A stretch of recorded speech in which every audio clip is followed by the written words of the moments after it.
Good morning.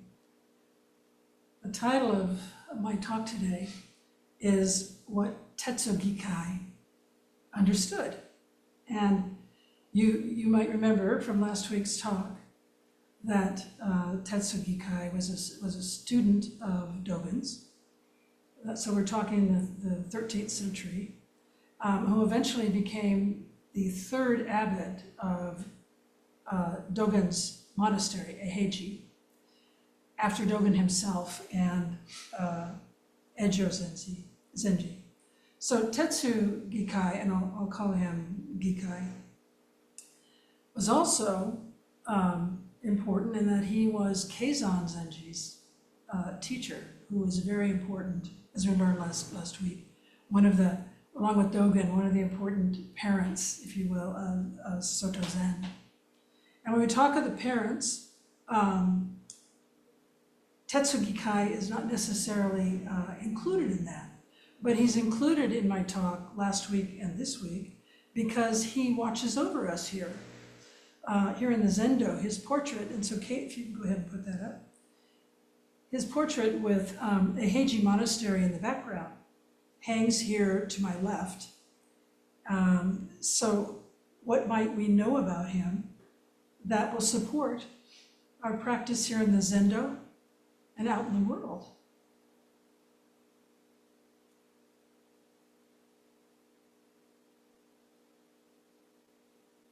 Thank you, Kate. As soon as I wrote practice when I was preparing this talk that I sent it in the paragraph before, I kind of flashed on, gee, I wonder what that word actually means to all of us, because I use it a lot in my talks. I'm always talking about our practice. And I'm thinking, of course, that most of us share some of the same understanding of what practice means in Zen.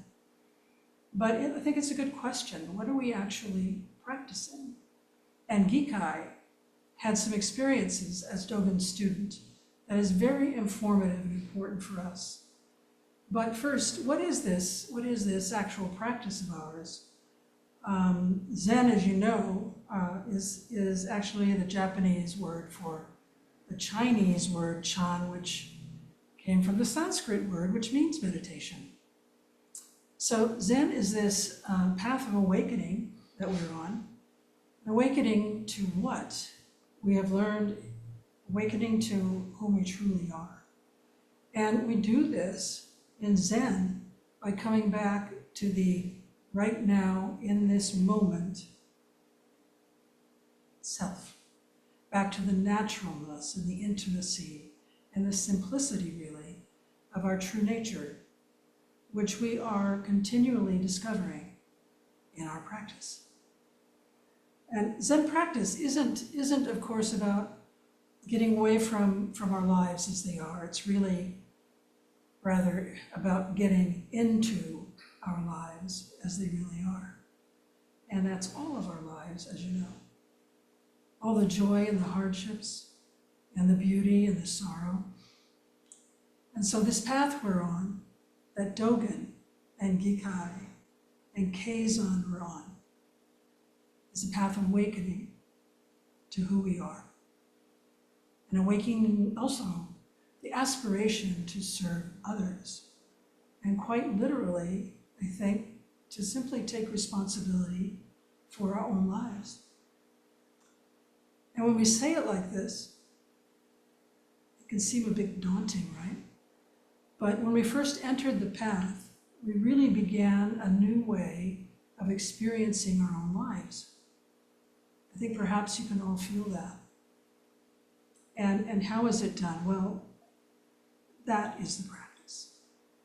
How we start to experience freshly our lives is the practice.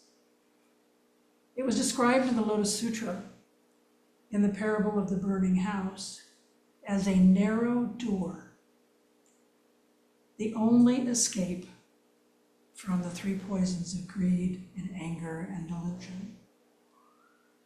And we have many metaphors about this place. Roshi Joan Halifax says that Zen offers a thin place where we discover there is really no fundamental separation between ourselves and others, and where we discover that what we seek, or at least what we think we're seeking, is already so close, it's already right here with us. And you know, we have many metaphors for this. We chant about the Dharma gates are boundless and I vow to enter them. We speak of stepping over the threshold. We speak of going through the door, going to the other side. All of them are pointing us toward our own realization. So how do we do this? Well, one of our Zen ancestors said that listening and thinking are like being outside the gate. And Zazen is returning home and sitting in peace. And at the heart of Zen practice, of course, is Zazen, our seated meditation. And it's simple, you know. We are so lucky for this because Dogen and Keizan both gave very simple, clear instructions on how to do this. And it really comes down to, in Soto Zen, sitting in the proper posture and attending to the body and the breath and the mind. And our practice looks like that. Many of us chose the path to practice, this particular path to practice, because we have a yearning to experience ourselves as whole and complete, and to live our lives fully and freshly, and to do that in each moment. So says Roshijo. But you know, there are a lot of things that block us, and Zen training is one way to see that all along we've had what we need.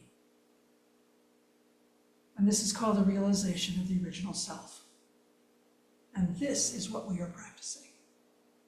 The realization of the original self, unencumbered.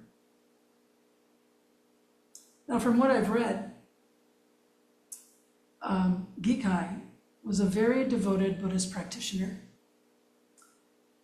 He studied the Pure Land Sutras and was considered quite a scholar in that. And then he began to study with Rinzai.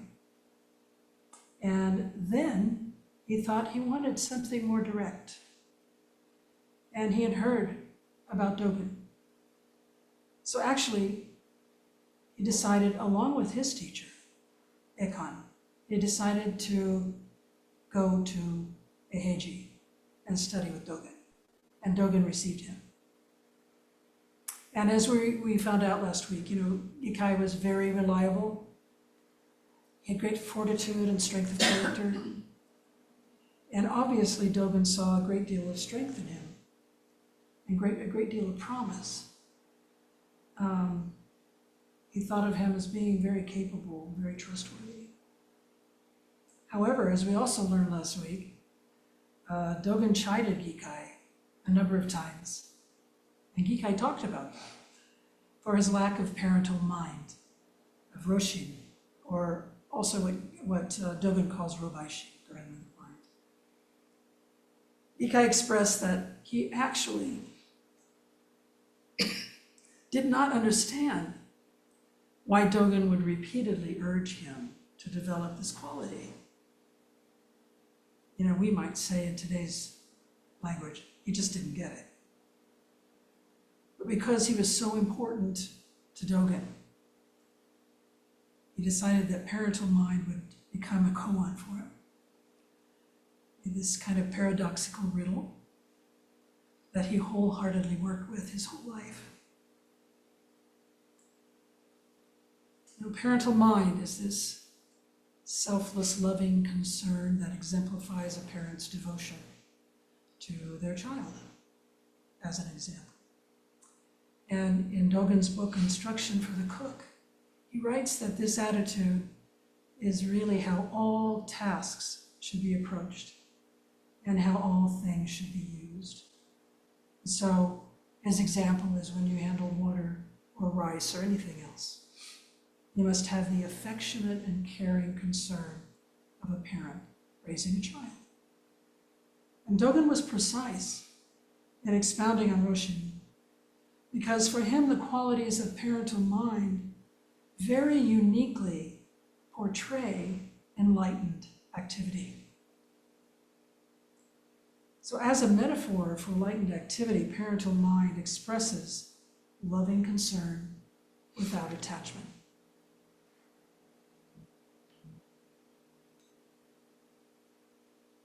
When I wrote that, I thought, okay, I was questioning myself about how often I do or do not feel like I'm in this in parental mind, that I'm becoming or am parental mind. And there's quite a lot of times that I think I'm not. So anyway, since Dogen was very concerned about Gikai and Gikai having parental mind, he asked him to be the head cook or the Tettsū. And some of you have experience with that here in the Zendo or at sessions, retreats.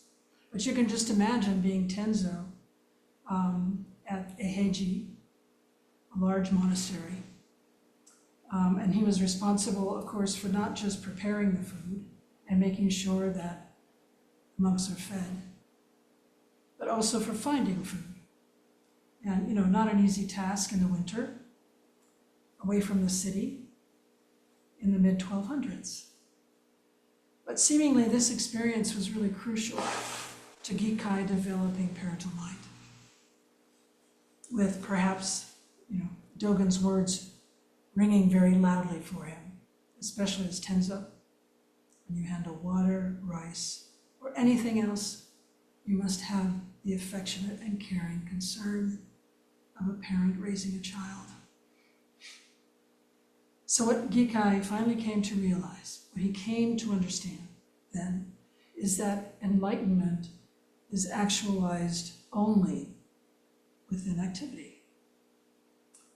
And there can be no enlightenment without wholehearted participation in everyday activities. Gikai finally understood that it is not what is accomplished in the name of enlightenment, of course, or in the name of his Zen. It's not how much we sit on the cushion, but rather that wholehearted participation is expressed in the selfless striving of parental mind. And in turn, this is the actualization of enlightenment.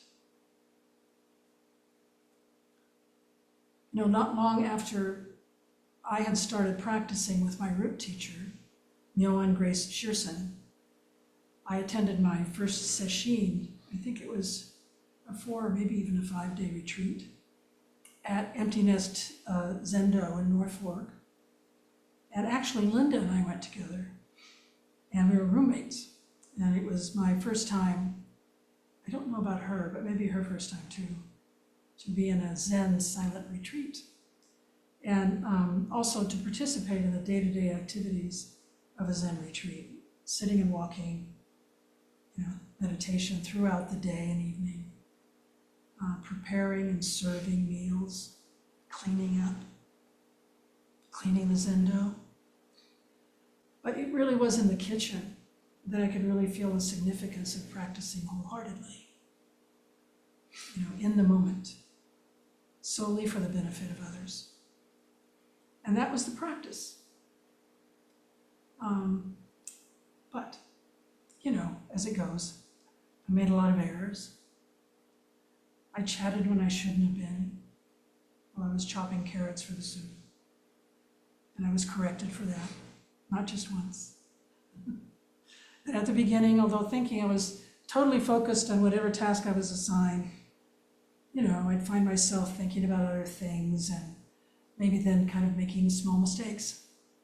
And if you participated in a retreat or a practice period, you understand what I'm referring to. There's form and there's structure and there's silence. But there's a lot of care and concern and wholehearted attention to everything you're doing. everything you're hearing, everything you're thinking. And there's a singular focus on being in the moment in everything that you do. And if you aren't, then there's the focus on coming back to the present moment. And if you don't, you likely have someone reminding you to do that. So this first experience for me was really intense, and actually I loved it. At least I'm thinking I did. I was thinking, when I had that thought, I thought, well, maybe Linda can shed more light on that if I asked her. But what I clearly remember is I really loved it. And I remembered specifically how I felt when I was returning home. I had never felt so alive because I had never felt so aware of myself and aware of what I was doing. Those of you who have been to sesshin, I think you understand what I'm saying. You see, the feeling of just chopping and just sitting and staying in the present moment, the enormity of it stays with you. Especially as a new practitioner, as I was. And this practice of wholehearted participation in everyday activities that Gikai realized stayed with me. Even though not for every moment, but it stayed with me. And importantly, I was now aware too that this is available to me at every moment of my life in everything that I do. It's very powerful. This is something your mind and your heart and your body don't forget. So I was aware that this wholehearted participation in just everyday activities is enlightenment actualized. It is that fundamental to what we call our practice. And I realized something else. I can bring the same wholehearted care and concern to what I'm doing for my own benefit as well. And this is also part of our practice. We mustn't leave ourselves out. Gikai ended up being not only Tettsū, a position that eventually gave him plenty of opportunity to understand parental mind, but also he nursed and he cared for one of his teachers, Ekan, during his last days, as well as caring for Dogen. While Dogen was ill and preparing for his death, he entrusted the day-to-day responsibilities of Eiheiji to Gikai. And we can surely see that Gikai was a trusted, relied upon student who also came to realize parental mind and understand enlightenment is actualized within activity. There can be no enlightenment without wholehearted participation in what we do. So as we practice here in the Zendo week after week, unfortunately not true for those of you online, but we will see Gikai's soft, kind gaze over us. And we are not unlike him. We too could use a chiding from time to time, encouraging us to actualize Roshin and Robaishin in all that we do. And here in the Zendo, we act with care and concern for each other, our Sangha, and for the Dharma, and for the Buddha. And when we leave here, we extend this caring, selfless mind to the world.